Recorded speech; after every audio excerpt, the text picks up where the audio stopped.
Hello everyone, this is TeMika Grooms. Welcome to my stream, my live stream on YouTube. I am here live because I want to get back on and start the habit of posting again. I've been posting more to Behance live here lately, and so I don't want to neglect my YouTube following, and so I want to see if there's ways that I can incorporate all of these things that I'm doing. So I'm working on it. I hope you all can bear with me. But again, my name is TeMika Grooms. Thank you so much for joining me. And let's go ahead and get started. So yeah, so I have my screen here. I'm working in Adobe Fresco. And so what I was thinking about doing today is a sketch of my younger self. So I've been an artist for my whole life. It's nothing new. And I have some friends out there too that will share some stories.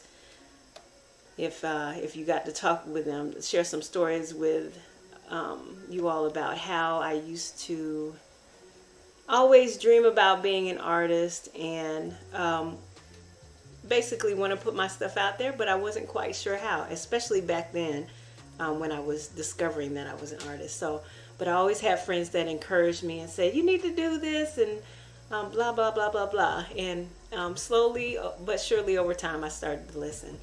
So anyway, I'm going to be doing a drawing of my younger self, and I'm using Adobe Fresco. And let me just drop in for a second and go ahead and do that. Get my idea started. So I'm using Adobe Fresco, and I'm just using some of the basic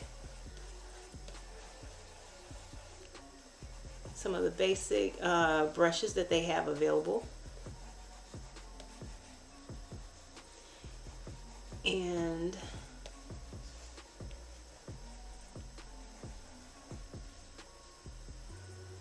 actually wish I had, let me change this to a landscape view.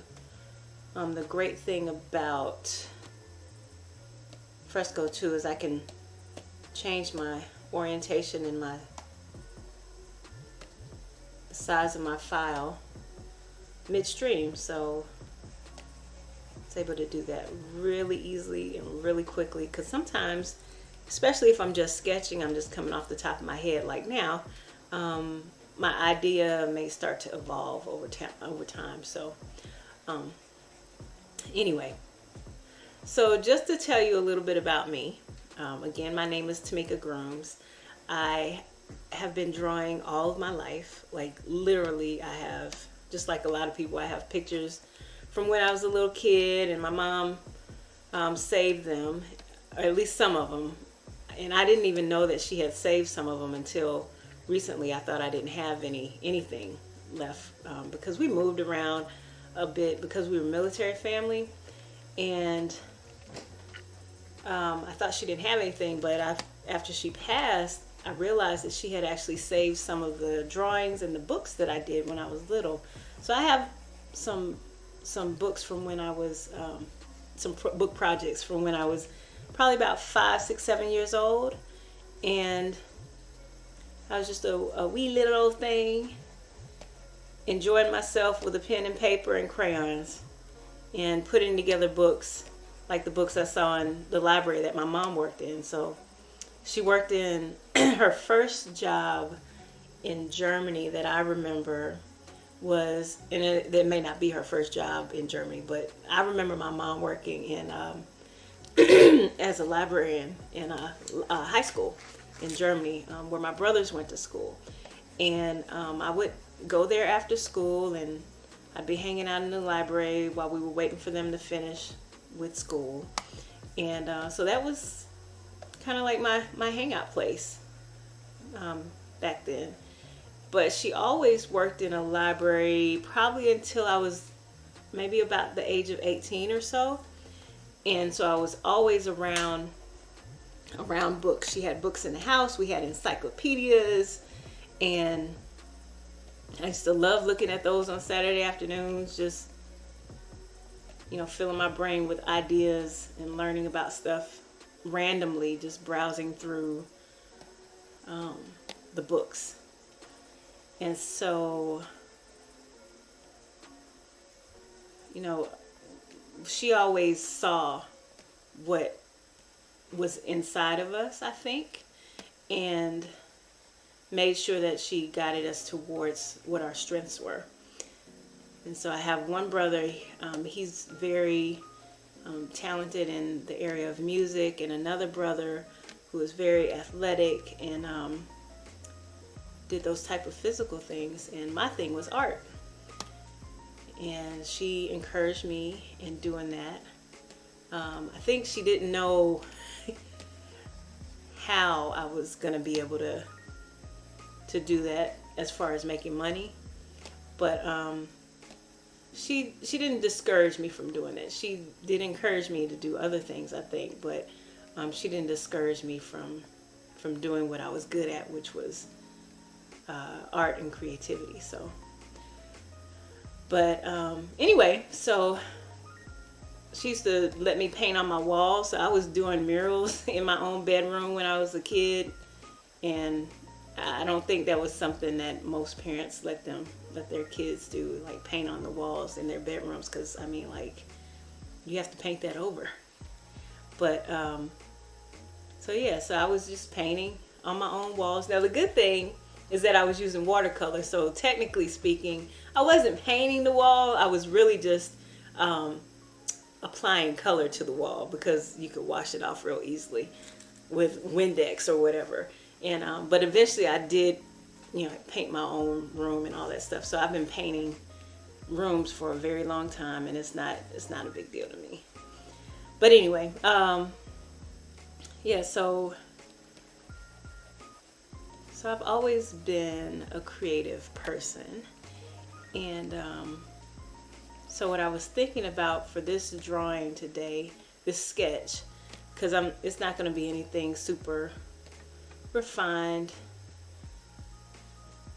All it is just going to be, and the age of this child is morphing a little bit older than what I anticipated. So I think I'm going to resize the proportions of this and make it something a little different, because I wanted this person to be a little bit younger. A little younger in age. So that means those limbs have to get a little smaller, shorter, more condensed,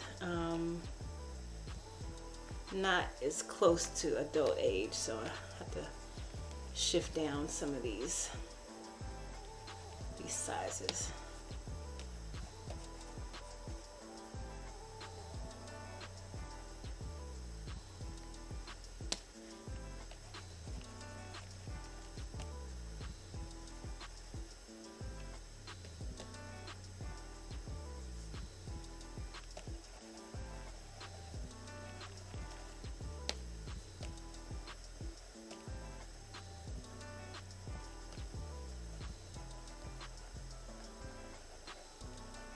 So it's been really interesting, the changes that have been going on in the world, and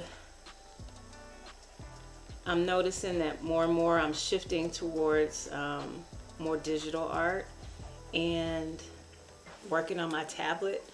And I don't necessarily know if I would have been all the way in as much as I am now if it hadn't been for the changes that happened in the world. But it's nice to be able to have this as an option to be able to keep moving with my art, just in a different way. And so I'm really curious about some of the things that are coming down the pipeline with technology, and you know, what we're going to see, especially in terms of art. I know that there's, you know, artificial intelligence and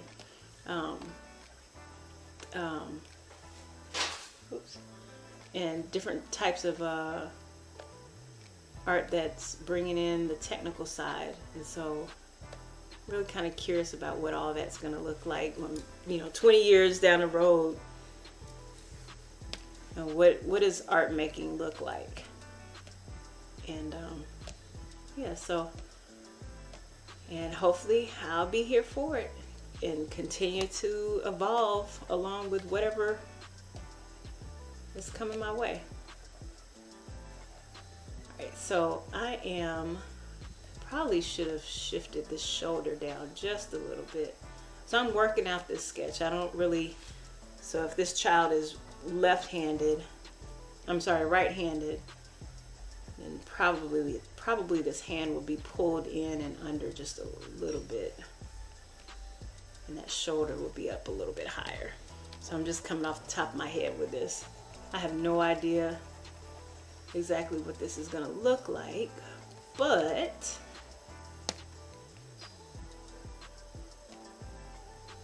we'll call it something like this. And I probably would have this head tilted the other way a little bit,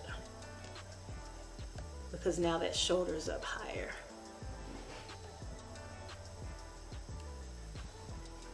So just repositioning the head. And so like when I was a kid, wait.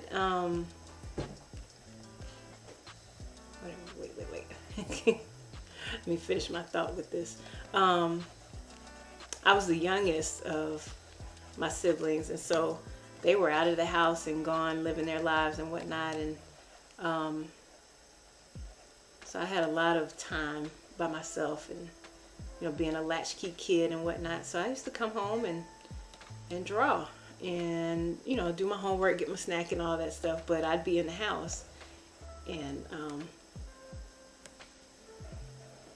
one of the things I would do was just draw, and drawing pictures of my friends at school. And it's so funny when people show me what I drew when I was younger, whether it be something I drew in middle school or high school, or even as a young adult. They show me those pictures, and a lot of times I don't even remember doing them. And I'm like, who did that? And sometimes I'm like, oh, that's great, and then sometimes I'm like, who did that? But because you always see your growth anyway. And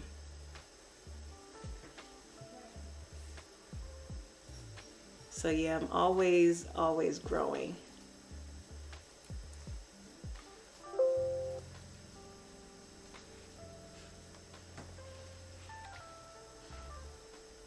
And the only way you grow is by showing up and doing the work over and over again. So part of the reason why I do that, or do this rather, is so that I continue to show up and do the work, and so that other people can see the process that I go through too, as I'm thinking through some things and thinking through some ideas and whatnot. All right. So you can pull this shoulder in.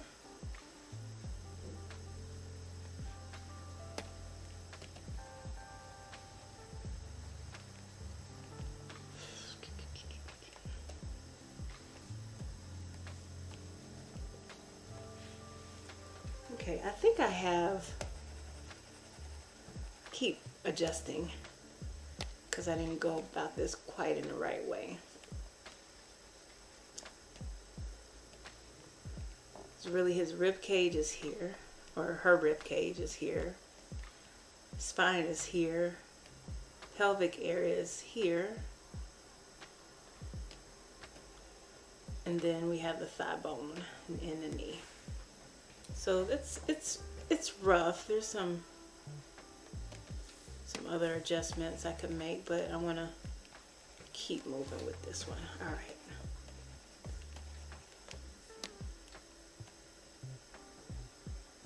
Okay.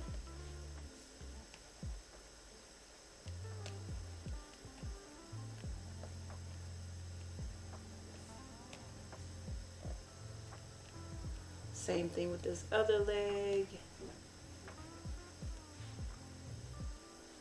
Except maybe let's let this leg come out this way.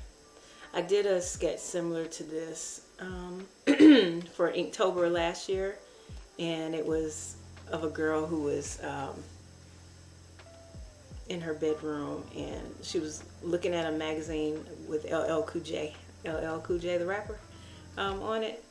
And so anyway, so I was just thinking about how when I was a kid, I just used to have the Word Up magazines, and I think Fresh was one. But anyway, whatever it was, now I'm showing my age, but whatever it was, the name of the magazines, I had a lot of them. I had a whole collection, and whenever we went to the drugstore up the street, I always made my mom get me one, because I was really into rap back then, so hip hop. More so before it started changing into some other things. But all right. It's definitely off. There still needs to be an adjustment here and here.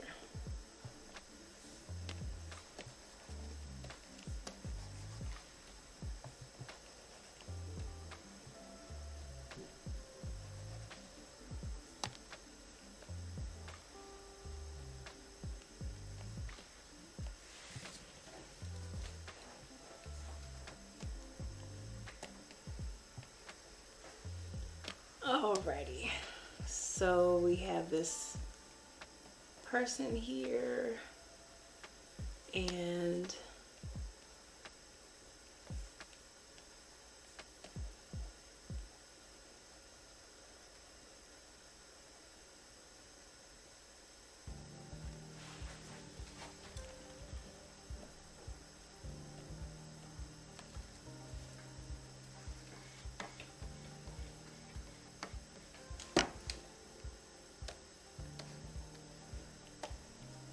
so I worked out some of the anatomy layout and whatnot.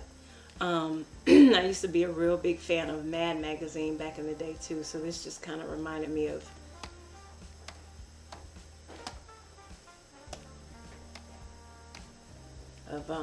me spending hours and hours, probably around the age of 10, just looking at Mad magazine and collecting Sour Patch Kid cards and all of the things that little kids in the 80s used to do.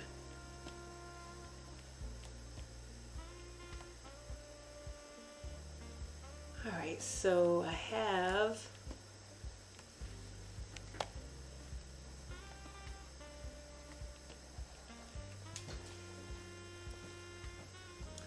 my little person, probably right around the age of 10, maybe 12. I'm making my adjustments to the body shape, the proportions, and it looks like I still got a few more adjustments to do, but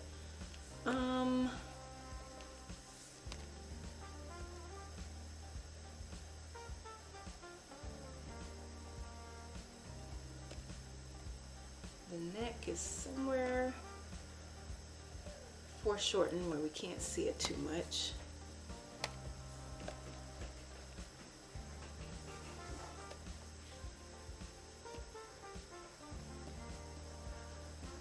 And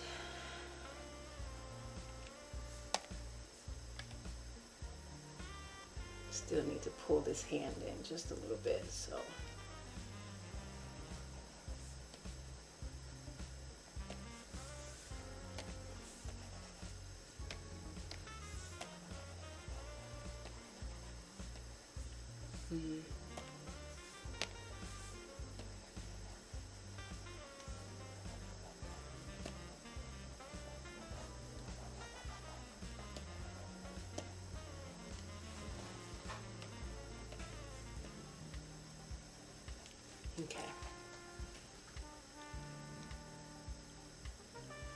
Okay. So the shoulder really could drop down one more notch.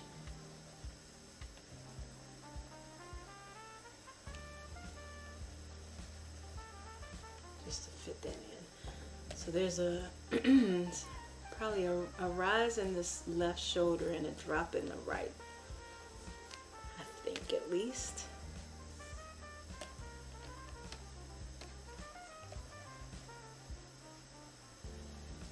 So when I was a kid though, you know, I didn't have I didn't have like sketchbooks. I had an uncle that was an artist, but I didn't have a lot of the formal training that maybe some people had growing up. And so my sketches were done on typing paper or loose leaf paper, whatever I could get my hands on.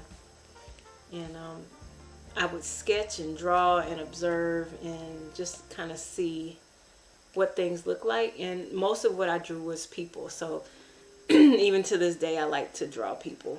And it's probably because back in the, you know, when I was little, I was always drawing people and always drawing my friends. So that's kind of where my comfort level lies. This foot is not going the direction I want it to go, so I'm going to play with that a little bit more. And the other thing too is I took dance when I was a little person. Probably from about the age of 10 to 14, I was in dance classes. Just your basic ballet, tap, and jazz deal, but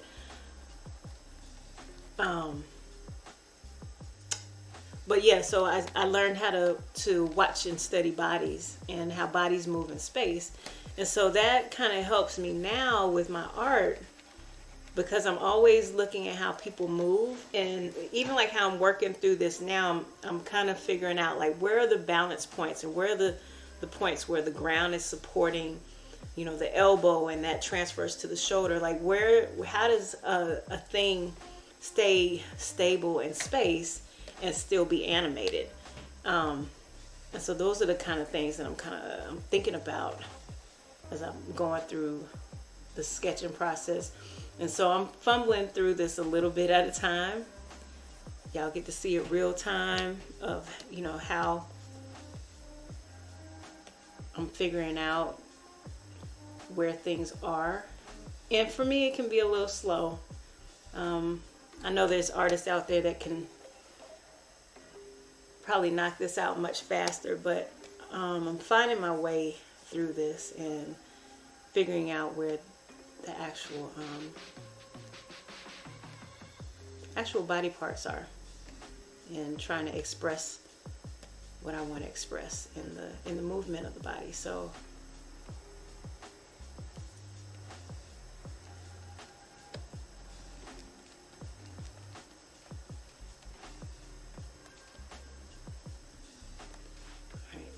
still a little wonky, but tip. His shoulder is not in the right place. I think it probably should be right over here. Sometimes I have to use construction lines to kind of find my way. I think this head may be in the wrong place too, but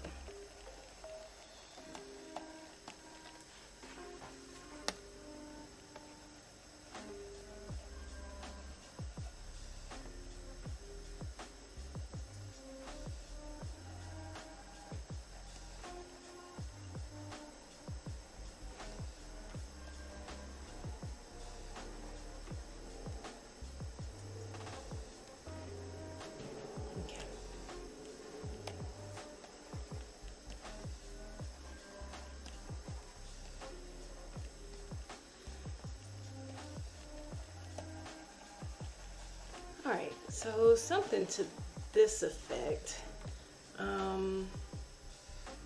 We have a rough sketch. A rough sketch of a child who's sitting, and in my mind she's going to be illustrating. Alright, so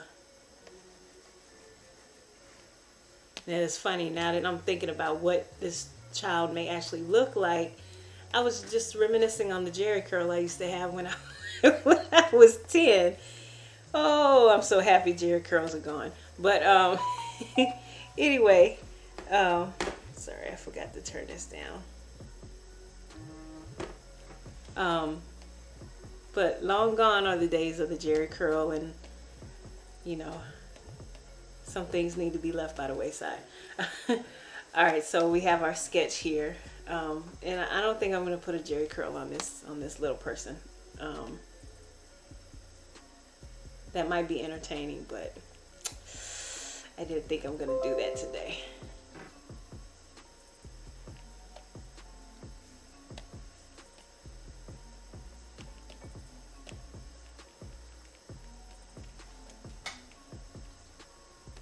Okay, I see one more thing. This elbow is also needs to shift. All right, so I may have to keep playing with this a little bit as I figure out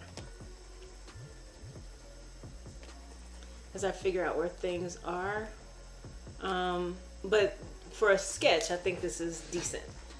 Okay, so if I were to go back over this and start to almost like paper dolls, and I'm just gonna do this in line work. I wanna just do a black and white sketch, and I'm gonna use pixel brushes to see how this turns out. I was doing a sketch the other day with pixel brushes, and for some reason, I think it may have been some sort of setting, or because I was hopping back and forth between vector and pixel in Adobe Fresco, that I was running into some really pixelated areas. But anyway, I'm gonna do this with the Belgian comic brush, and it's really nice. Oh my gosh, it's almost like velvet how it responds to how much pressure or not pressure that I have. So I'm gonna play with this a little bit and see if I can come up with some lines that add to the character. So let the line also be a part of the character design. All right, so when I was a kid, I was a little bit of a tomboy. Not a lot, but a little bit. I was more into playing outside. I still am. I'm more into playing outside than I am about, you know, getting all prissy and all of that. So I think I will stay in line with that. So this little person is going to be wearing a t-shirt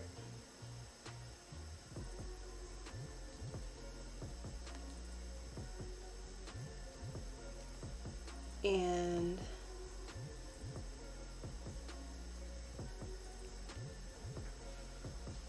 I think my sketch is slowly going to start to evolve, and as I start to refine this. I was not as small as this child is, so I may have to beef her up just a little bit.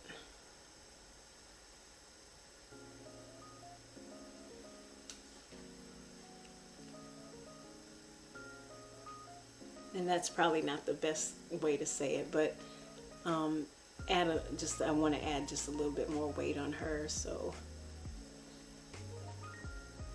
because I was a child that had I was a little juicy. I was a little juicy.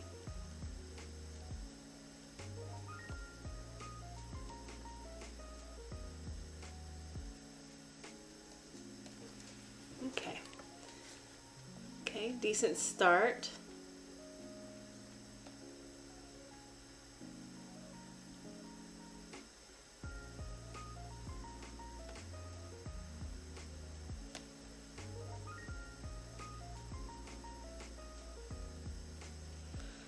Every line that drops onto the page, whether it's a printed page or a digital page, it means something, you know. Our artists are no different than, say, a person who's directing a film. Everything that you put inside of an image means something, or at least it should. And I think I just need to bring that up. So,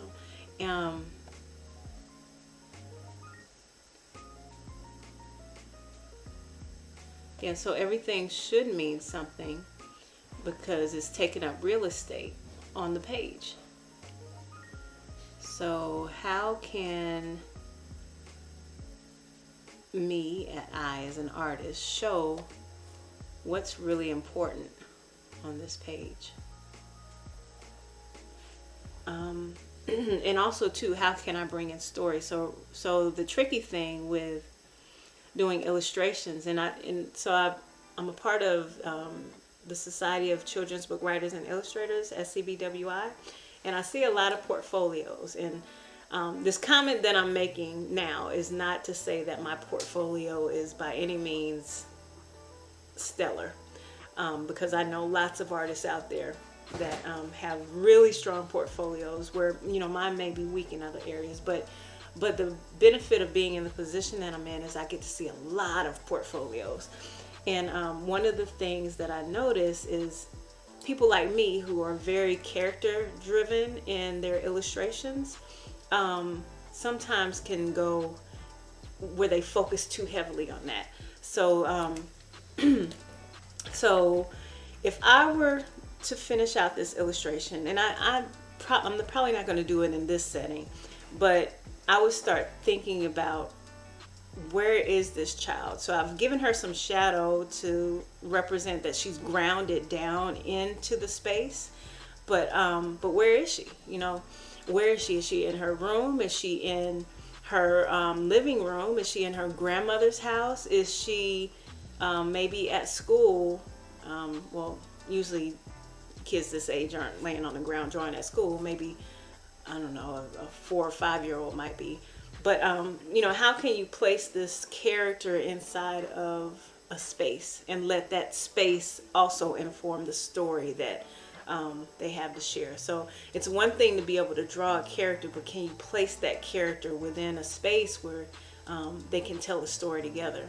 And then working on top of that, which is something that I really have to work on, is letting the clothing tell a story, letting other things that the characters interact with tell a story. So say if it were the child had a cat or a best friend or someone else in that space that was informing what this one illustration is trying to say. So so me as the illustrator, I have to set up the story and be able to convey something through this one illustration. Whew, that was a mouthful. And I a lot of times when I get on these lives, I don't have an agenda for what I want to talk about, and that's something that I'm going to work on because I don't want to waste people's time. But when I start to to flow like that a little bit, it just starts to come out sometimes. So all right, so anyway, so little person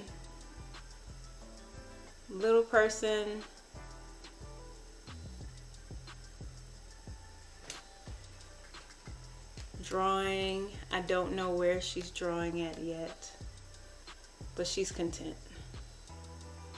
She is content with her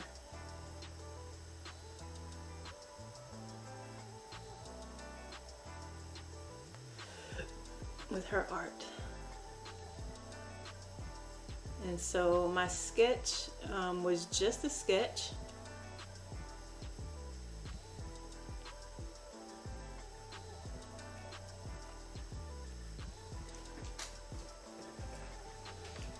And I'm adjusting things as I go.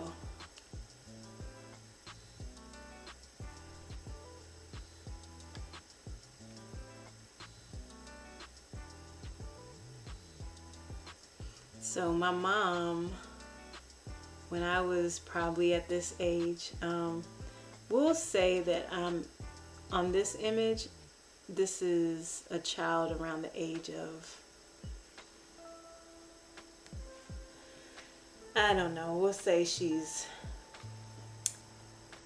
because of how I drew her proportions, she's skewing a little older than I wanted her to, but I may have to adjust that a little bit. But let's say that she's age 10. And so when I was age 10, and I think I had these pigtails that I used to wear all the time, like all the time. I think I was practicing, also learning how to do my own hair, and I've never had thick hair. It's always been, you know, very fine hair. And so yeah, that's decent. All right, so, and my mom, and I may have talked about this on another video, but my mom used to put these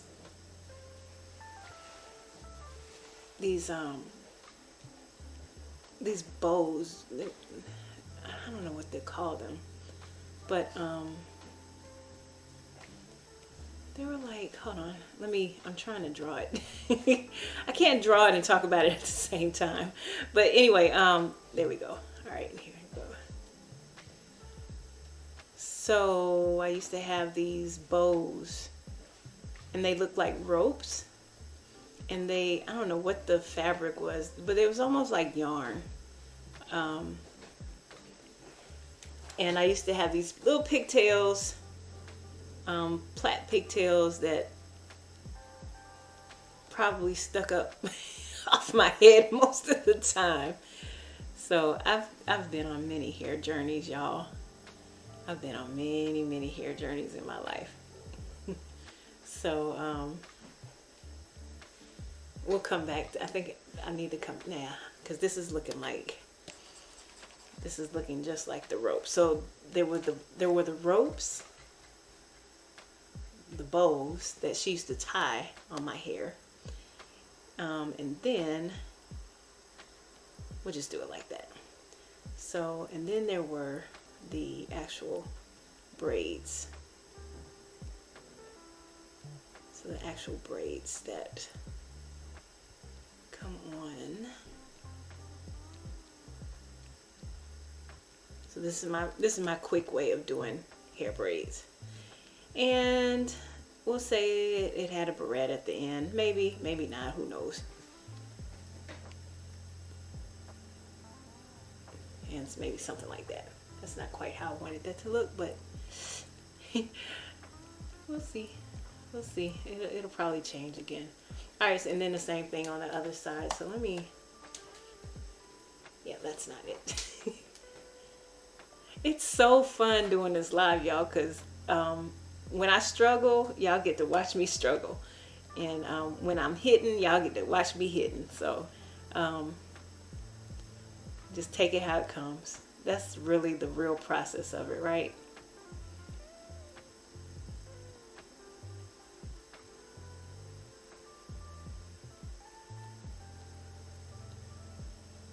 All right, so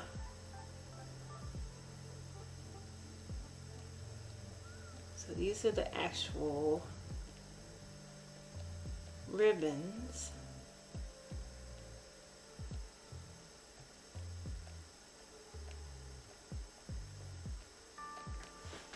That's something I definitely could work on. I don't like how that turned out. I think I'm going to change the style of this. So let's change the style of the hair. I never wore Afro puffs, and I'm not going to do them on this one either. But I'm going to give a semblance, because I always wanted to be able to wear, like I said, my hair was very fine. I wanted to be able to wear those big rope flat twists, not flat twists, big rope twists. But I didn't have that kind of hair, so that's not quite it.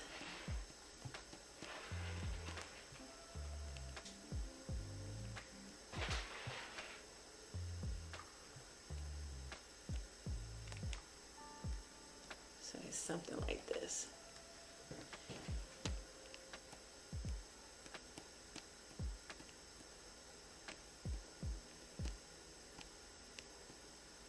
So, you know, even though art was my thing, when I was a kid, I used to be playing in ditches and outside, playing with the little boys. And my cat is playing with something on the ground. But yeah, outside playing with the little boys. I didn't like being inside so much, but if I had to be inside, my preference was to actually be drawing, if anything else. Drawing or either watching cartoons, you know, Bugs Bunny, that type of thing. So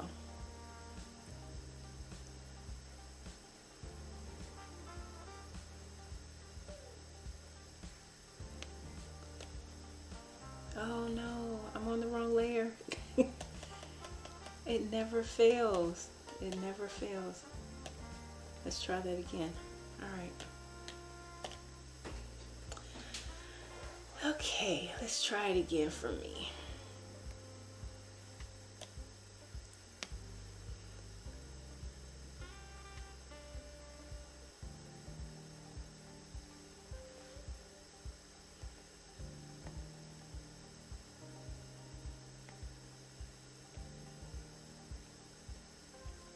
So now I just want to drop in some of her basic, she's going to be a basic kind of kid.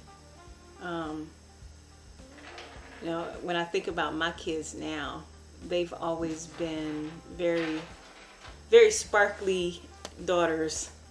Like they like blingy type things, and I was never like that. I was not the blingy. Will you stop it? It never fails. It's either a child or my cat that comes in here and wants to be a part of the Zoom.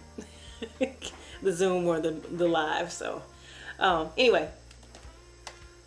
Alright, so I wasn't a blingy type child. So, and I'm still not a blingy type grown woman. So but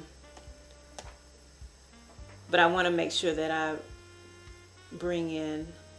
represent this child the way I was when I was a kid. And so let's say it's summertime and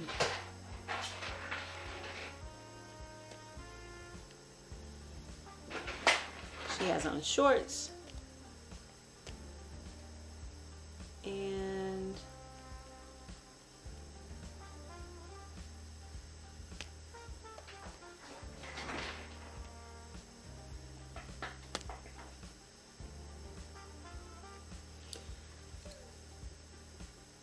let's see, so she has on shorts, and so I have to make a few adjustments for how this leg lands in space.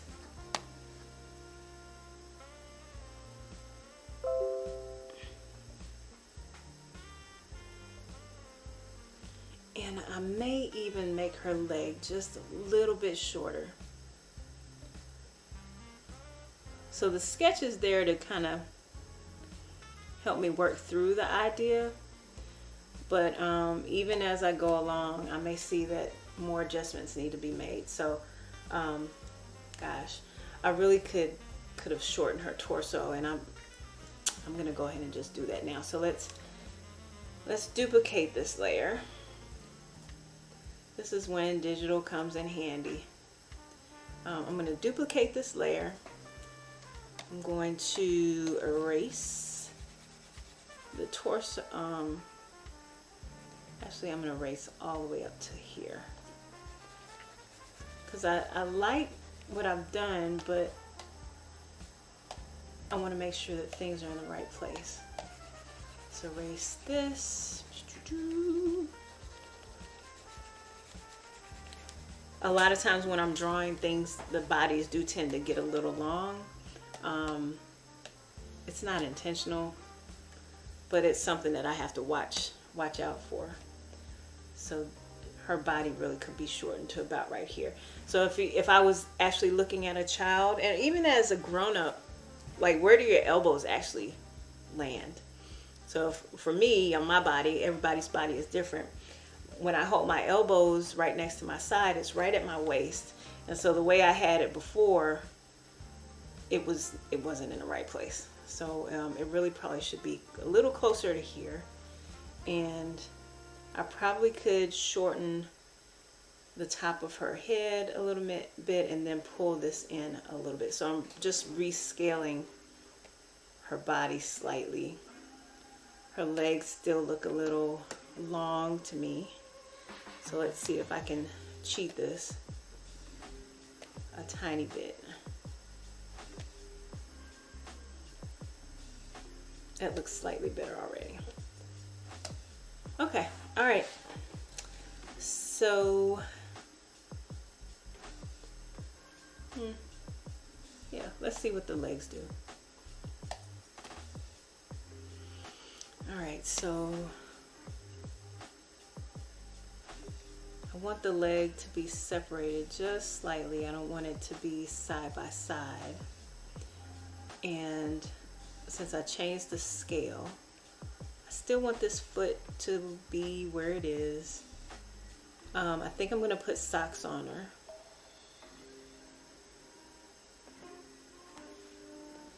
So I won't necessarily need the definition in the foot. I could. Usually I go through the struggle of drawing feet. Even if I decide later to put on shoes, I don't know, I'm getting sketchy with this for some reason. Let's go back. Even if I decide to put on shoes later, I like to go through the exercise of drawing the feet so that I know if I'm positioning that shoe correctly.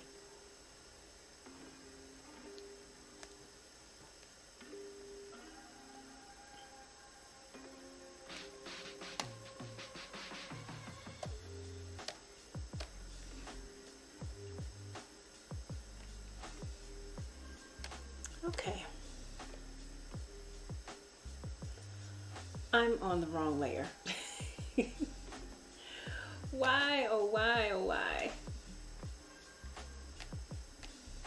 Man. Okay, let's try it again.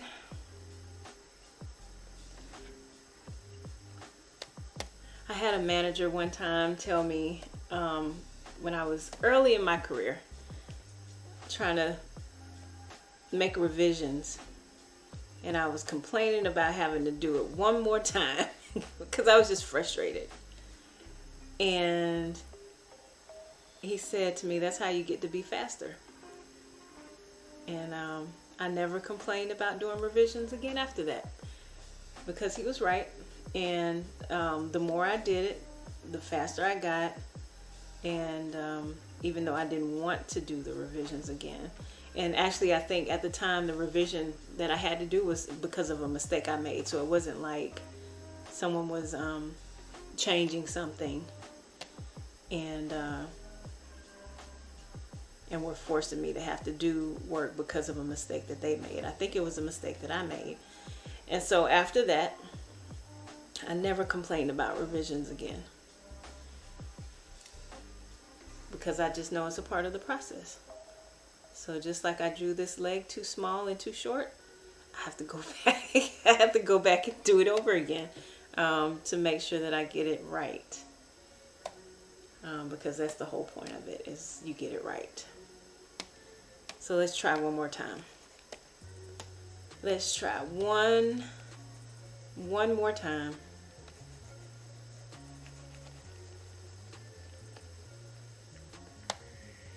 And I can see now the foot is a little short, the one that I already have drawn. But all of those things can get worked out.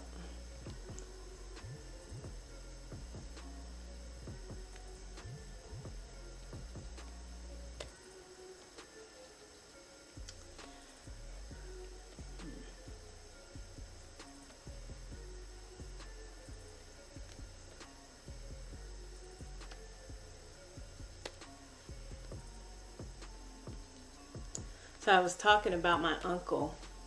I have a lot of, and I've mentioned this almost every live feed that I do, but I have a lot of artists in my family, and I had an uncle. His name was Calvin Neither, and he was so talented. He was so talented, and so I mentioned him. Him on almost every one of my talks, because you know, I feel like he had so much potential in him, and sometimes I think things have to do with when you're born in time, what resources you have available to you, and also for artists, a lot of us have, people, not artists, people have things that they have to overcome in life in order to show up and be who they really authentically are. And so I feel like, this is my opinion, my own personal opinion, because I didn't live with my uncle, nor did I live his life.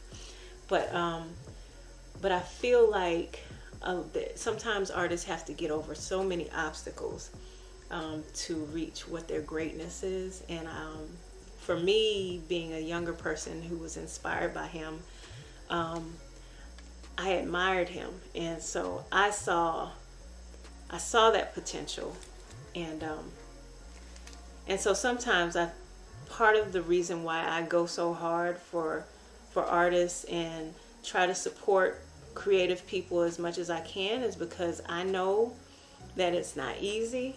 I know it's not easy because I'm doing it myself, but I also know it's not easy because I've seen so many people have so much creativity inside of them, and a lot of times they just need the resources or the help to be able to show up for themselves and basically for the world. So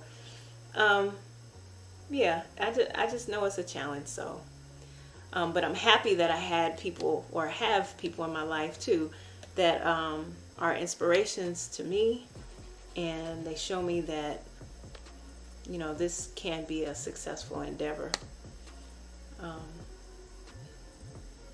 Not an easy one per se, but not an impossible one either. And when I think about it, being an artist isn't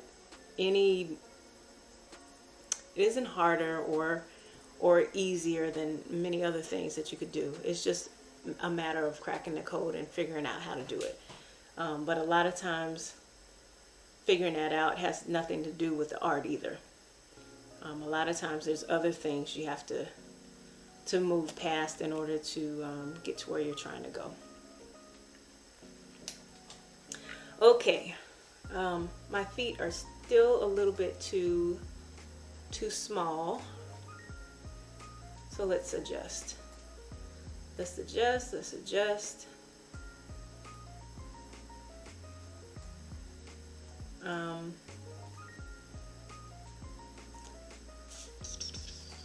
Yeah, and her bottom is just a little bit bigger than I want it to be.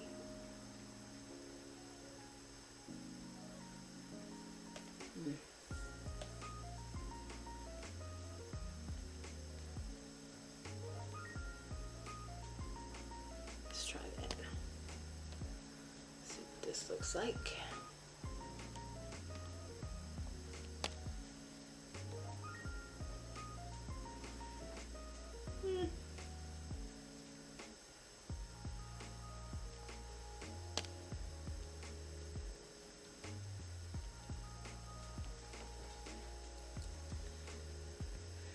Okay, something like this.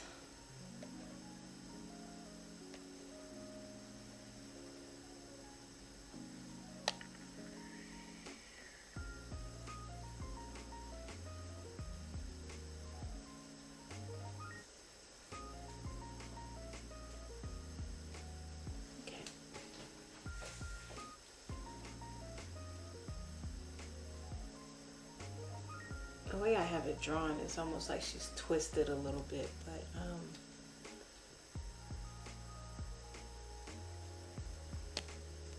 think it's okay. All right.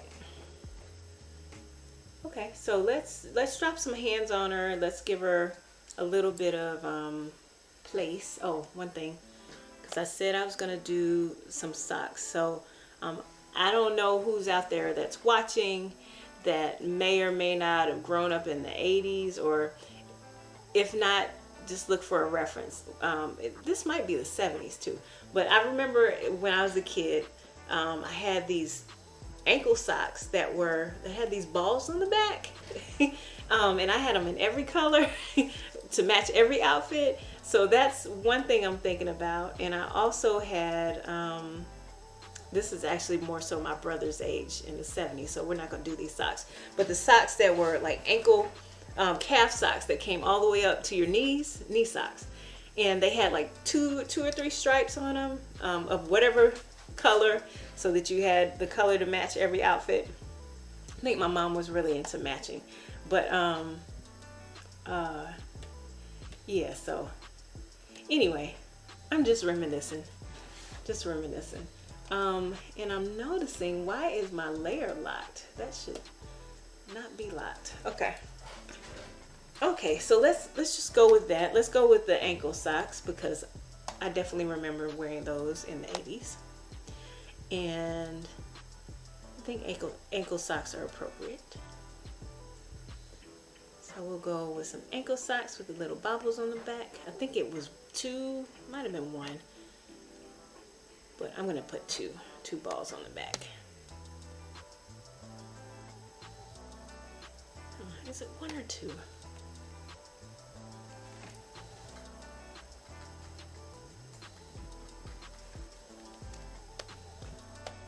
We'll put 2. Maybe it was 1, because I always lost one. I think that's what it was. I think I always lost one of the balls on the back of the sock. And so it ended up looking like I only always had 1. So today we'll put 2. And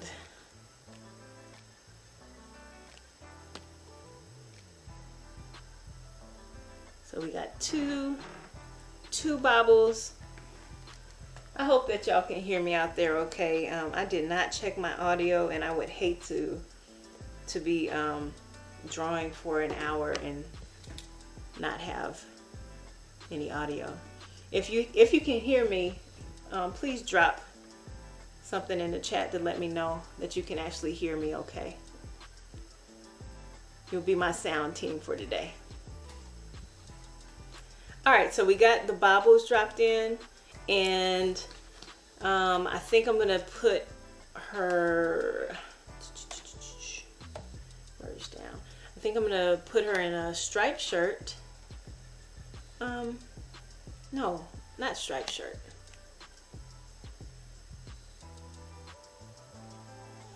Let's put her in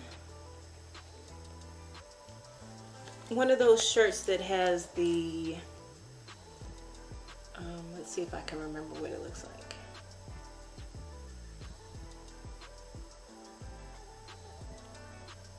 Because I want her to look like a girl, but I don't want her to be fully, developed or anything. And that means we'll also, right here, have to put, no, that's not quite right. How do these shirts look? I'm trying to remember.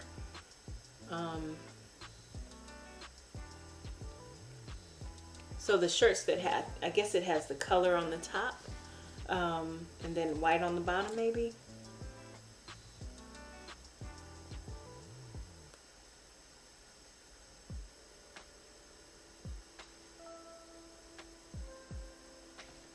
I need a few more shirt wrinkles here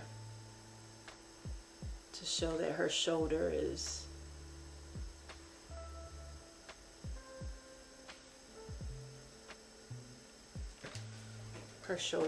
kind of, it's not quite the way I wanted it to go.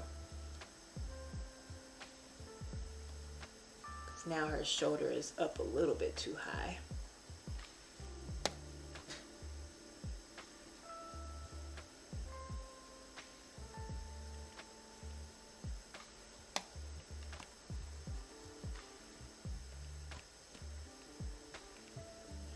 Oh yeah.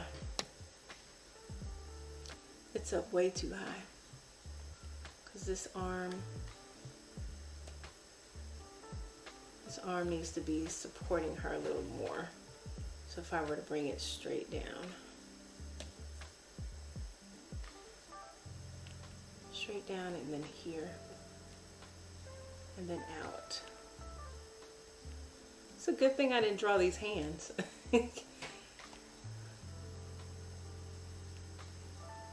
Really that arm needs to go into, I see what I did now. It needs to go into the background and then up a little closer to here. That's what it is. I knew it wasn't right when I drew it. I also knew I would find my way. So one thing about me is I will struggle through it, but I'm always confident that I can find the correct way to draw it. Even if it's not in this setting, you know, sometimes being on live and on the spot creates different outcomes in my drawings. So yeah.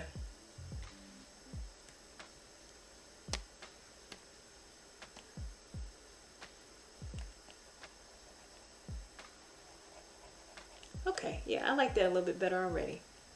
Cool.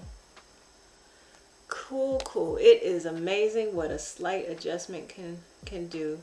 And it's still not exactly where it should be, but I think it's okay. I think it is okay. And if it's not, I will go back in and fix it. All right, so if I were to put her hand here, she's holding down the paper, her thumb is here, hand here, and it's going to be partially covered up. Make sure the scale is right.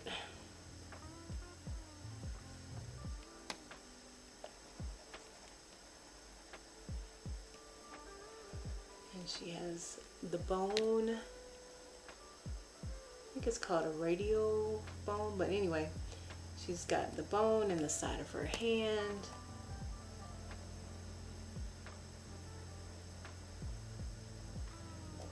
And then it's going to be partially covered by her other hand.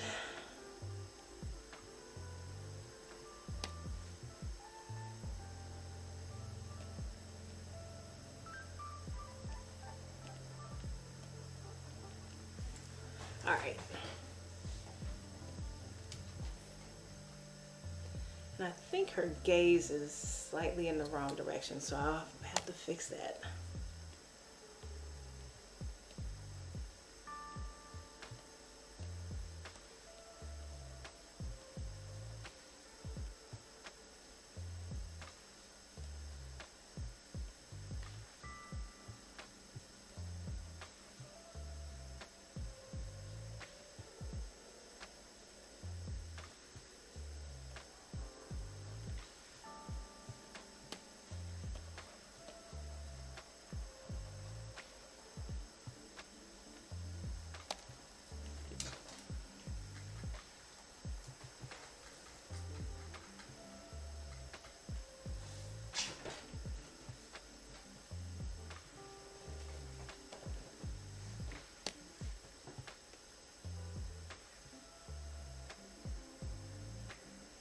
Yeah, I notice when I'm not too sure about my brush strokes, then I start to get really sketchy.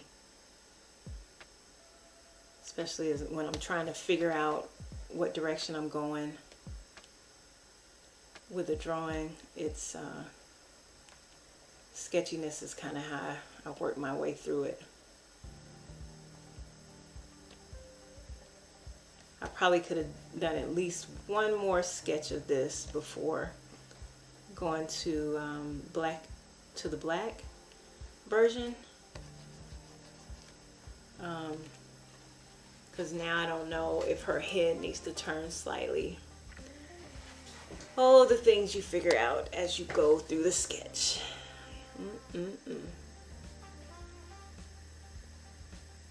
Okay, all right, so we'll finish this off the best I can for now.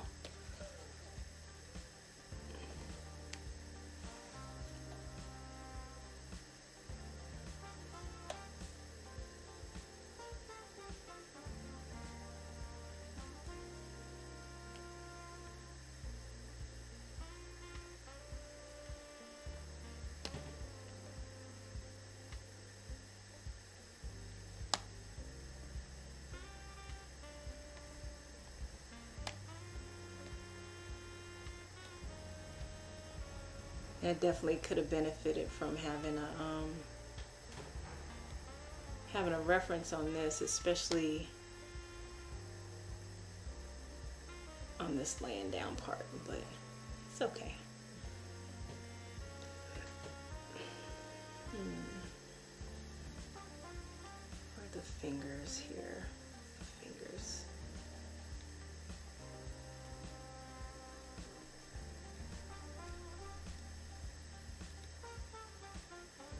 I think the hand is turned slightly wrong. Ay, ay, ay. Try again. 10.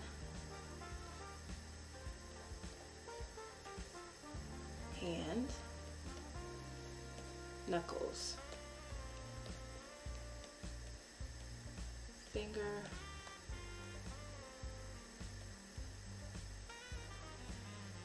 Finger. Finger tucked. Finger tucked.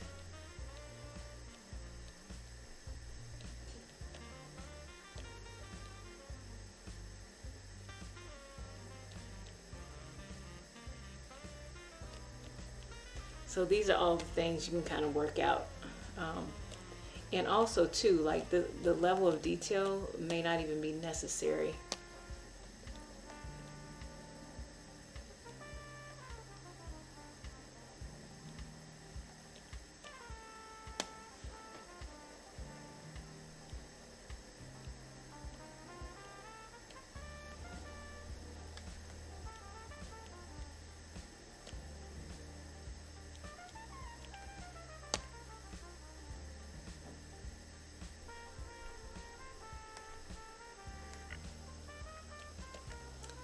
All right, so something like that. This definitely needs a little bit of finessing to make it better.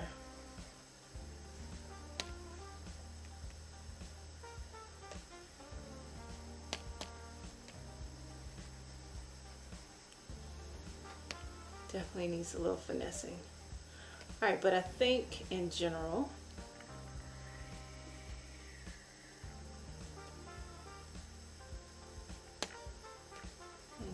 it's going in the right direction. Okay.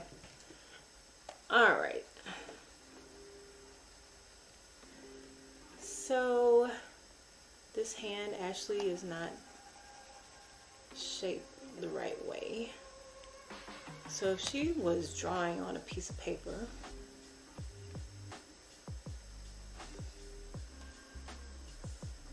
and this other hand was actually holding it down,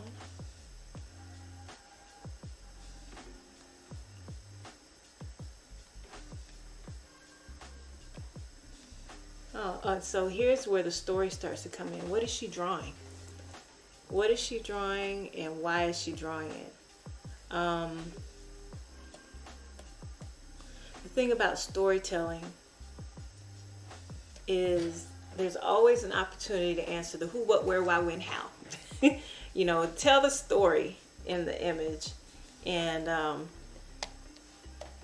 so a wonderful thing to do would be, so I write, but sometimes I like to try to create illustrations for other writers, and that may mean that my illustration comes first, and most of the time it means that they've written something that I'm responding to. But sometimes my illustration comes first, and it may inspire someone else to do a writing based on that. So, but the illustrator has to give them enough to chew on. To chew on. That's probably not the right word, the right phrase, but enough to think about to create a prompt. So I'm going to do something that I normally don't do, which is hide the hands. I'm intentionally today hiding the hands behind this pencil, which is not going to hide very much. But just in the interest of time, I'm doing something I don't normally do, which is hide the hands, which is a big no-no. Don't hide the hands. Learn how to draw the hands. Learn how to draw the hands. And draw them until you know how to. And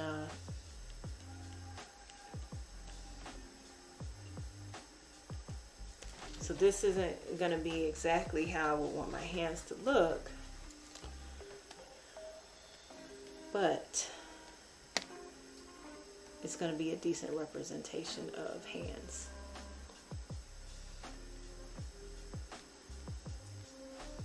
I say that now as I struggle to draw it. Okay, so let's make this finger just a little bit longer. I think the angle is off a little bit.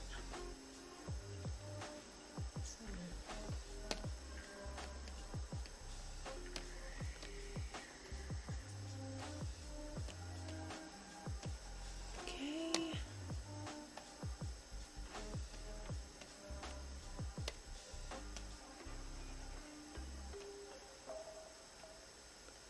Yeah, that's looking wonky. What is that about? Man.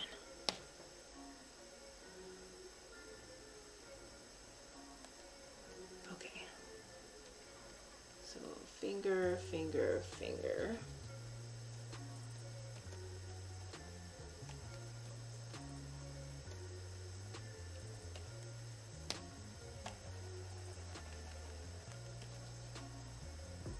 Okay, boom, boom, boom.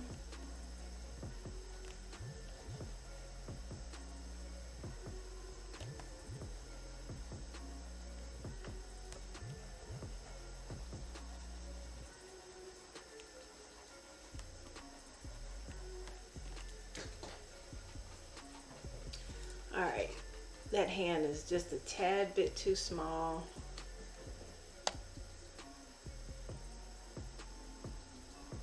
So I'd have to make that adjustment. Same thing.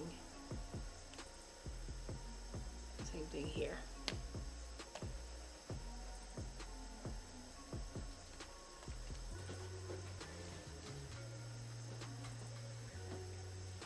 Okay.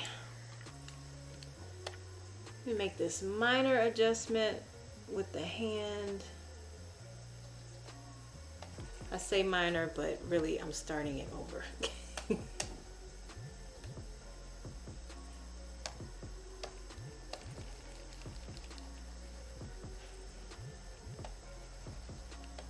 Alright, let's try that one more time. Let's try it one more time for me. Hand. Bigger. Oh, I'm so sorry, y'all. Oh, okay, yeah. The Amazon guy was here bringing gifts. Literally gifts, because my birthday is next week. Anyway.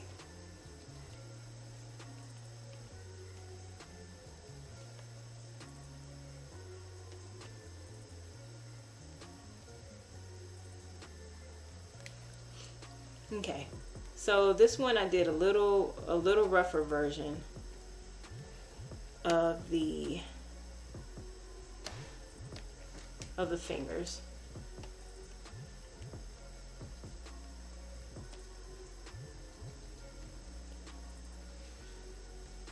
And I got distracted by the Amazon man, so we'll blame it on him. We got our fingers here. Fingers. The hand is a better size than I did the first time.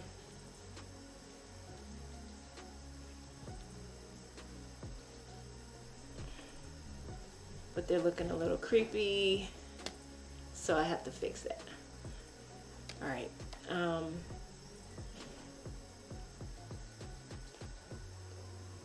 So we got our fingers.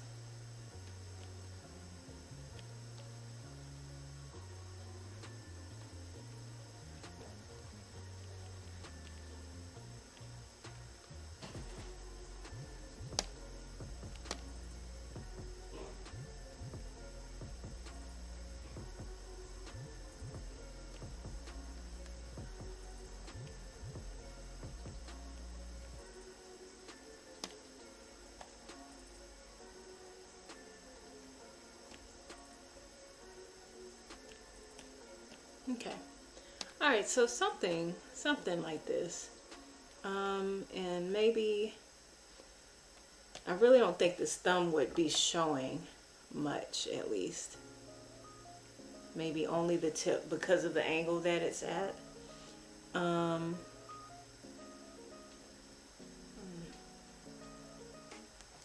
right,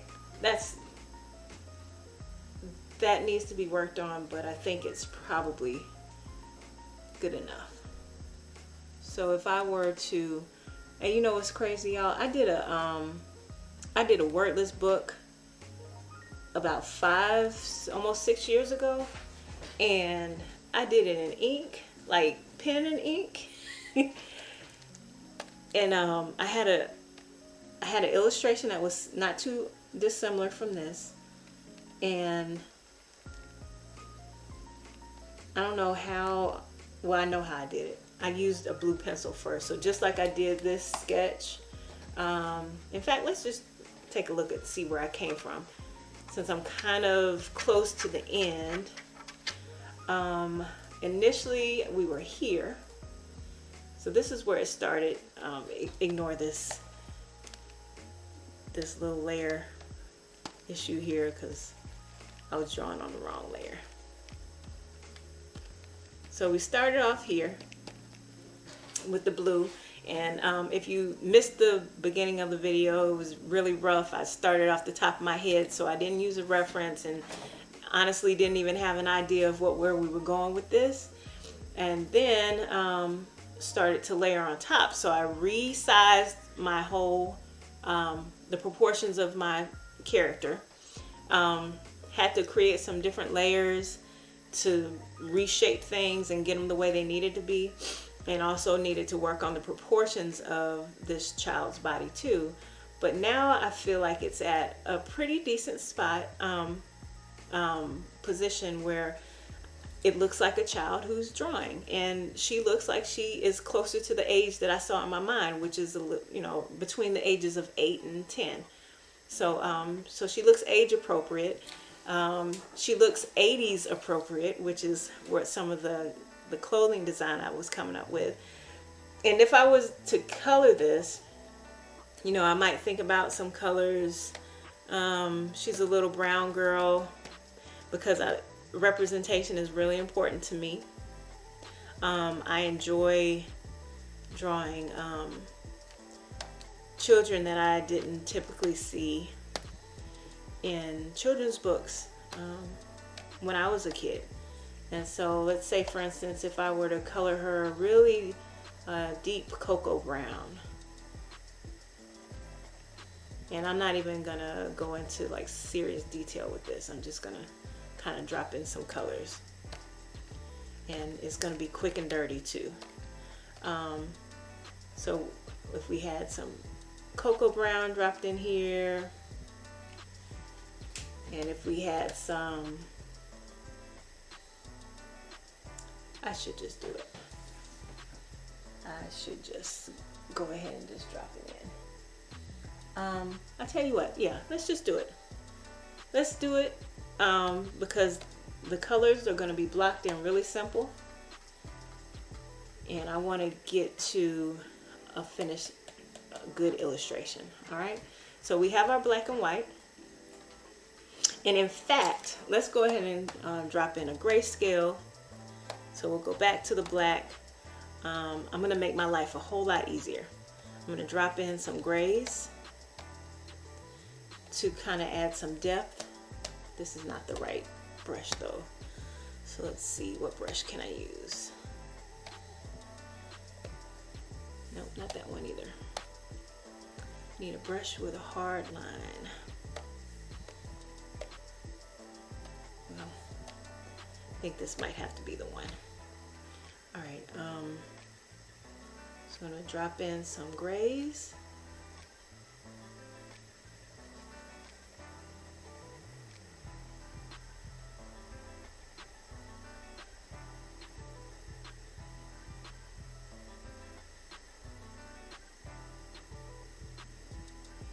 And I think having these grays in will help to define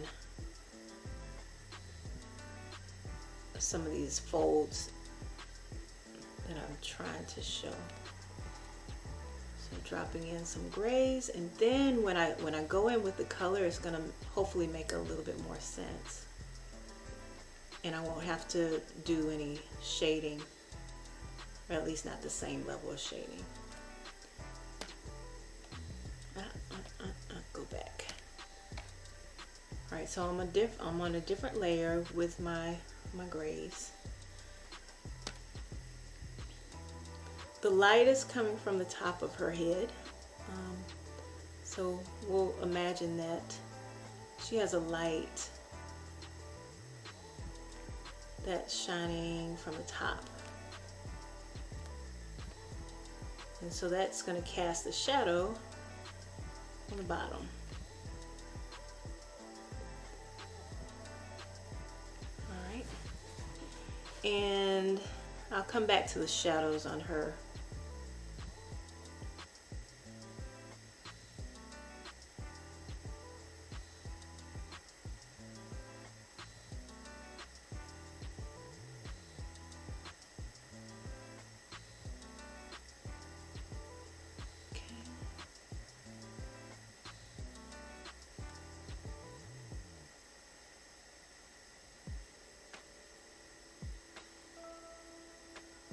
Grays, grays, grays, grays, grays.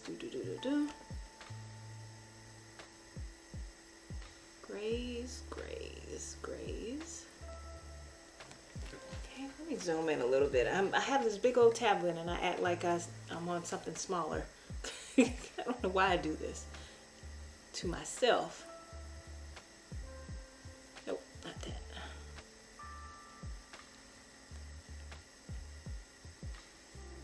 Nope, not even that.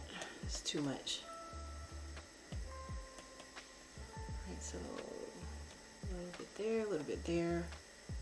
And because I'm not, I want her to be somewhat stylized, so I'm not going to add a whole bunch of details to her face. I tend to go overboard and over render my characters sometimes, so it's something I'm working on.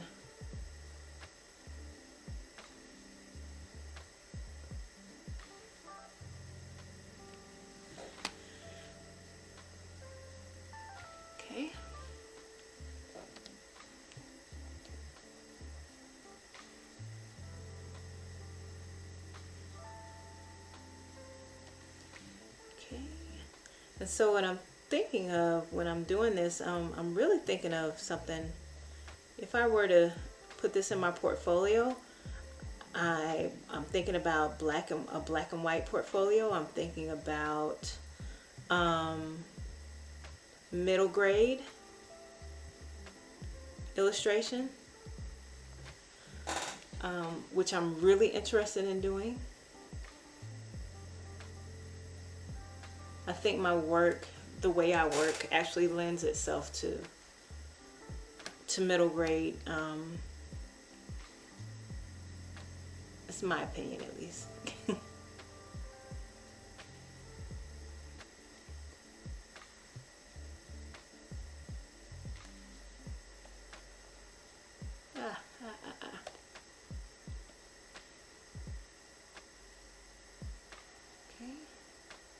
The shadow helps a whole lot in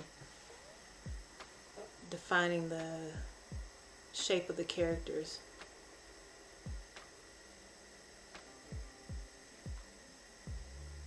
Okay. Boom, boom, boom. Tell you, once you get the sketch worked out, everything else is gravy.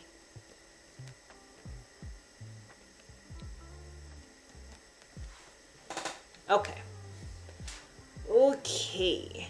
So only thing that looks a little odd with this gray is that some grays are darker than others because I was adding more pressure. So let me even that out just a little.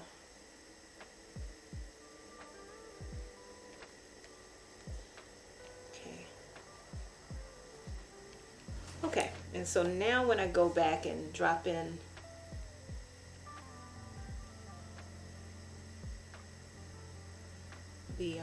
the actual color, hopefully it'll make more sense too. Okay, boom, boom, boom. So if I were thinking about this character in space, even though I don't have a story idea for her just yet, I could put her in her bedroom, and then there's light coming from this. This as in maybe there's a window, and there's a strong light source coming from that side because I have so much light on that side of her face. So like I said, this isn't for a story, but you know, I could start to develop some ideas for this. A story idea maybe. Oh, and I actually have a friend who is a writer, and this might actually fit a story that she's working on. Anyway, just a thought.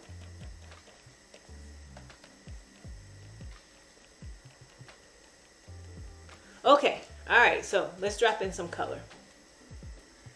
Thank you all for joining me. For those who are watching, it's always a pleasure to have people here with me. You know, illustrating and writing is such a lonely endeavor. It's not something that you can often do with other people. So it's nice when you actually get to work on projects, or you know, be in community with other people and you know, sharing that experience. So thank you all for being on and watching. I'm gonna do some really light. I'm going to do some light.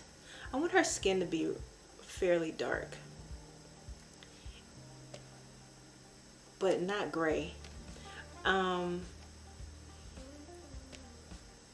There's so many different skin tones, and a lot of times people, illustrators I see, they don't necessarily see the different colors that are underneath the actual skin tone. So and I see it not just in darker skinned people, but in fair people too.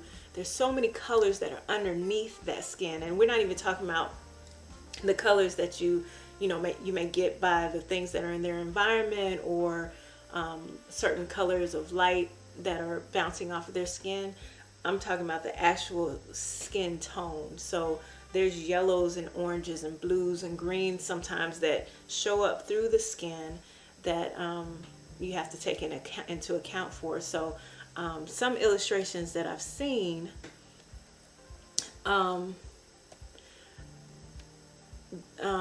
they may not show the reds and the yellows in the skin. So I think it's really important to observe and to not get too gray with any skin tone, because I don't know of any skin tones that have a gray look to them. So I actually wanted to go, oh my gosh, these markers, I have the wrong marker. So let me figure out what brush I'm actually using.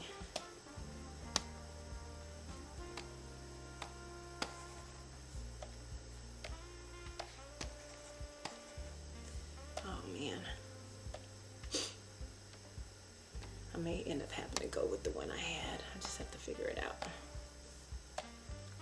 So my concern is that if I go over it and over it again, yeah, it's gonna do that.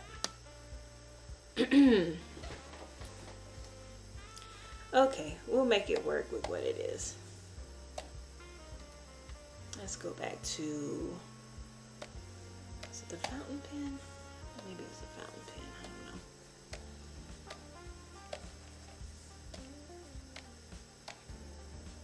All right, let's try this one. Let's see what colors I can come up with her skin. I like the opacity. Oh, it said that I'm on the wrong layer. I'm on the wrong layer. Okay. So she's actually looking a little more gray than I want her to.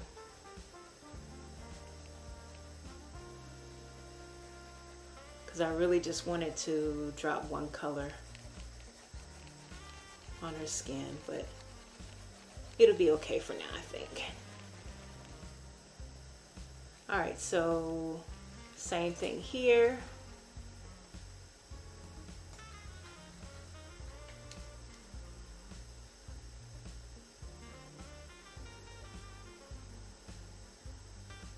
Just dropping in some basic color underneath the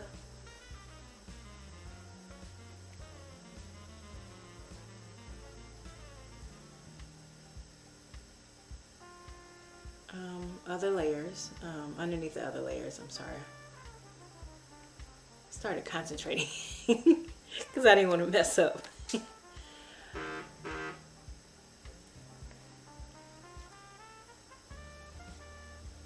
same thing, fingers.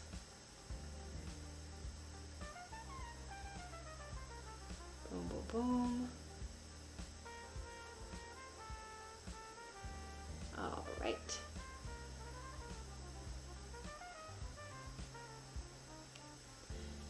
Let's fill that in.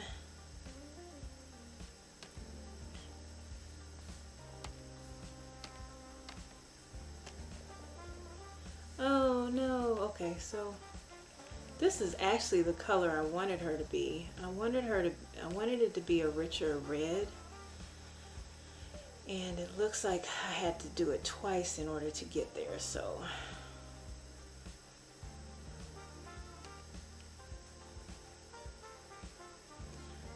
My youngest daughter has a friend, and she has beautiful dark skin.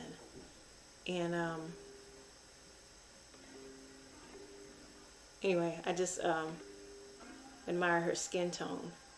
And I always hope that, you know, when children see themselves, they see the beauty in whatever they are.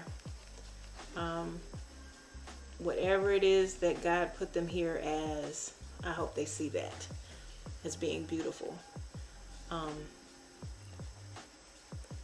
So that's part of the reason why I think it's important in terms of diversity, especially that children's book writers and illustrators, they keep that in mind, because we're not just talking about storytelling. We're talking about the self-esteem of children.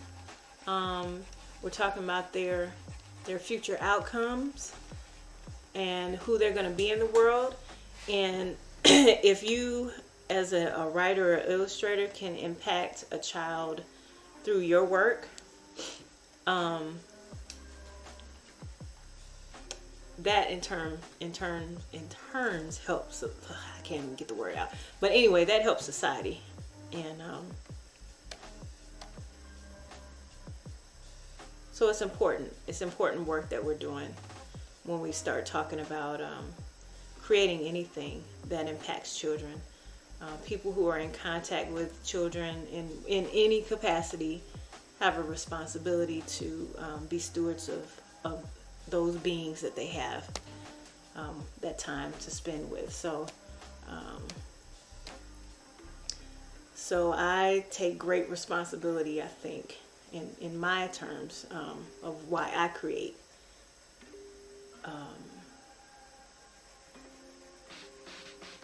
I'm sorry, I really can't do two things at one time. awful. But yeah, all I'm saying is that we got a big responsibility to make sure we get it right. And so, so yeah, that's part of why I'm doing what I do. So, let's see if I can get it closer to this color so I don't have to do this twice.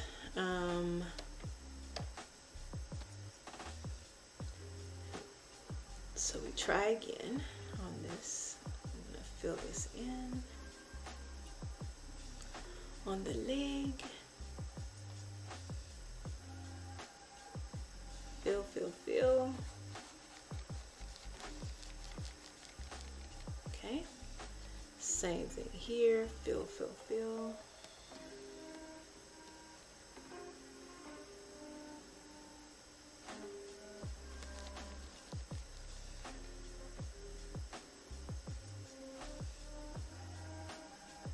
Okay. And the rest will be easy peasy, I hope, at least. Okay, so let's go ahead and really need a more opaque. Okay, great, good. This is not showing up. All right, so those shadows, that grayscale that I dropped in at first is really helping me out with adding some depth.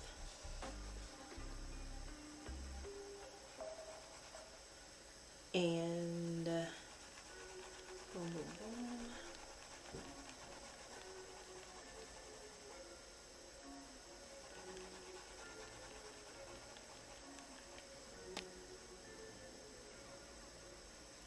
And then let's give her, yeah, I definitely want it to be a white shirt.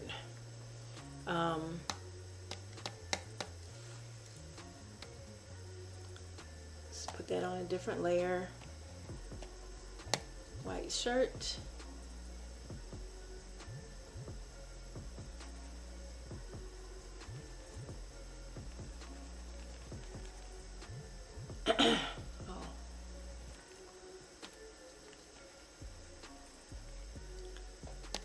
Shirt, white shirt, white shirt. And I don't know for sure how this is gonna show up, but white shirt, and then let's do purple, because purple was my favorite, well, is my favorite color. Let's just do purple. Nope, let's do yellow.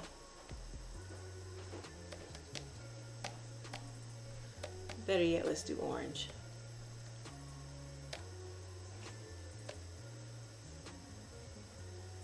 All right, so we have an orange shirt. Orange shirt.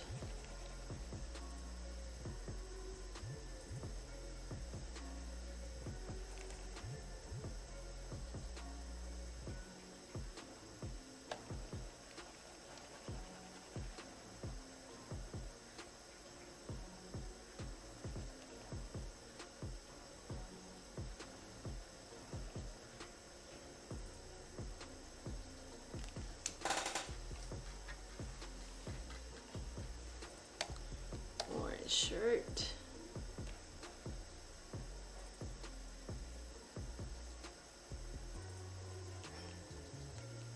I definitely have some messy areas here, some things I need to clean up.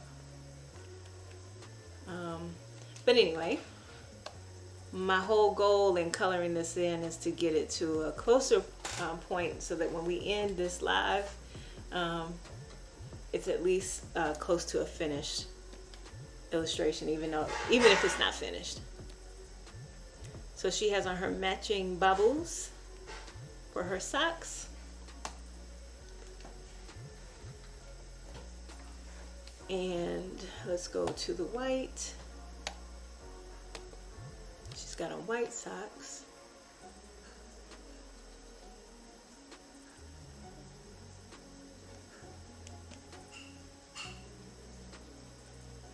And I already know that I'm going to miss some areas because I can't see, I don't have a background here.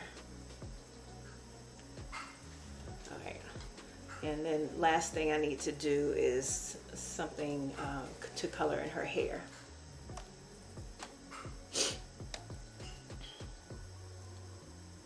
So I don't want her hair to be all the way black. I want to make it just slightly lighter so that the lines still kind of show up, the outlines.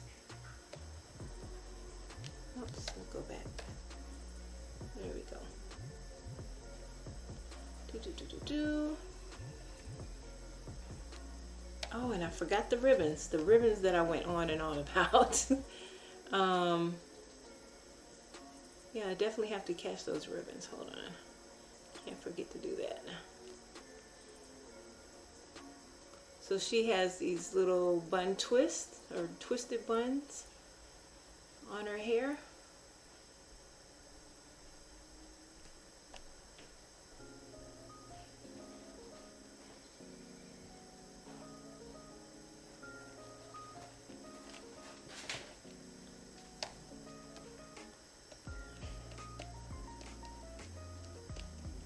And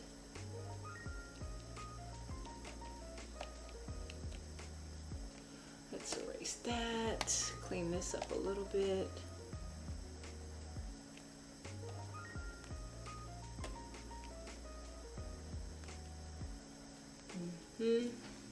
All right, and then last thing I think is just dropping in some color here. Oh, on these ribbons.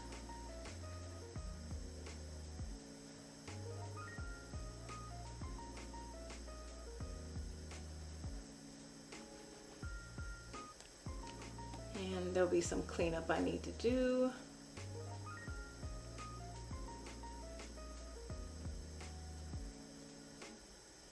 But I think that is good enough. So there's some things that, oh, and I forgot the pen. The pencil. So she has your average #2 pencil that she's using, and I would definitely clean this up a little bit because my lines aren't quite straight. #2 pencil.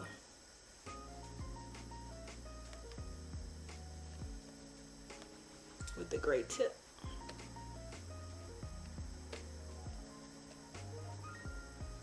Sorry, that's not the right color.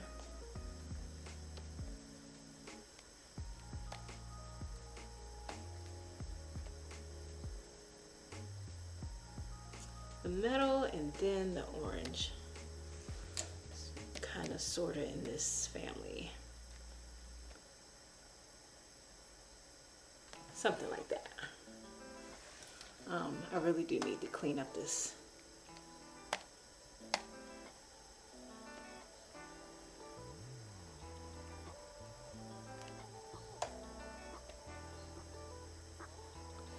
Alright, so I started this talk earlier today, sharing with y'all about my journey as an artist, because I started out as an artist and took some other paths along the way with some other skills that I needed to pick up. And I had a lot of skills I needed to pick up along the way, a lot. And so, but I always have my art. My art is always there. And it gives me other ways to connect with people.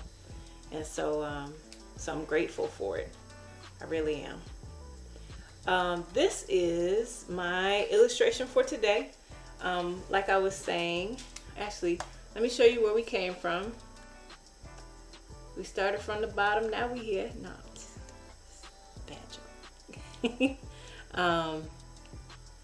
Anyway, let me show you where we started. And I'm also going to show you where I think we're going to. So I've combined some of my layers. Let me just do this. So I've combined. So this is where we started. This is the rough sketch, and it was even rougher than this. Started from the top of my head, didn't even know where we were going with this. And then it morphed into this version.